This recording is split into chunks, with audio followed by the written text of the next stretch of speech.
की अनकही कहानियाँ। आज की कहानी है पुरानी हवेली। रेवेनशेड के छोटे से शहर में एक चांदनी रात थी। हवा प्राचीन पेड़ों के बीच से फुसफुसा रही थी। उनकी टेढ़ी मेढ़ी शाखाएं पथरीली सड़कों पर भयानक छाया डाल रही थी। नगरवासी सो रहे थे। वो उस अंधेरे से अनजान थे जो उनके आरामदायक घरों के बाहर छिपा हुआ था। शहर के बाहरी इलाके में एक पुरानी विक्टोरियन हवेली में एकांतवासी डॉक्टर नथानियल ब्लैकवुड रहते थे। किंवदंती है कि वो एक प्रतिभाशाली लेकिन विलक्षण वैज्ञानिक थे जिसने निषिद्ध प्रयोगों से हाथ आजमाए थे। स्थानीय लोग दबी जुबान में उनकी हवेली से निकलने वाली अजीब रोशनी और रहस्यमय ढंग से गायब होने के बारे में बात करते थे, जिनके बारे में कभी खुलकर बातें नहीं की गई थी। सिर्फ दबी आवाज़ों में लोग आपस में ये बातें फुसफुसाया करते थे।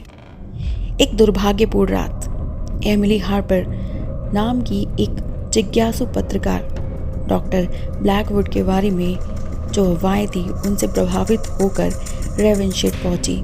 सच्चाई को उजागर करने के लिए दृढ़ संकल्पित होकर उसने चरमराती सराय में एक कमरा किराए पर लिया और हवेली की जांच करने के लिए निकल पड़ी। जैसे ही एमिली ब्लैकवुड स्टेट के भव्य द्वार के पास पहुंची, उसकी रीढ़ में अचानक ठंडक दौड़ गई। ऐसा लग रहा था कि हवा घनी हो गई है और वहाँ का सन्नाटा केवल उल्लुओं की आवाज़ से ही टूट रहा था। बिना किसी डर के उसे चरमराते गेट को धक्का दिया और ऊंचे बगीचे में प्रवेश किया। सामने हवेली दिख रही थी। उसकी खिड़कियां अंधेरी और भयावह थी। एमिली ने एक पल के लिए झिझकी, लेकिन उसकी पत्रकारिता प्रवृत्ति ने उसे आगे बढ़ने के लिए प्रेरित किया। उसने भव्य फ्लोर में कदम रखा। फर्श बोर्ड उसके वजन से नीचे करा रहे थे। अंदर की हवा बासी थी और एकमात्र आवाज़ उसके अपने कदमों की गूंज रही थी। जैसे ही एमिली ने मंद रोशनी वाले गलियारों को पता लगाने के लिए आगे बढ़ी, उसकी नज़र हवेली के अंदर एक छुपी हुई प्रयोगशाला पर पड़ी। अजीब पदार्थों से भरी कांच की शीशियाँ अलमारियों में सजी हुई थी और रहस्यमय प्रतीक दीवारों पर सजे हुए थे। हवा एक अलौकिक ऊर्जा से चार्ज महसूस हुई। अचानक कमरे में परछाइयाँ जीवंत हो उठी। एमिली का दिल तेजी से धड़क रहा था क्योंकि अंधेरा भयावह रूपों में एकत्रित होने लग गया था और प्राचीन मंत्र फुसफुसा रहे थे। जैसे ही परछाइयाँ उसके चारों ओर बंद हो गई, घबराहट होने लगी और उसे एहसास हुआ कि वो अकेली नहीं थी।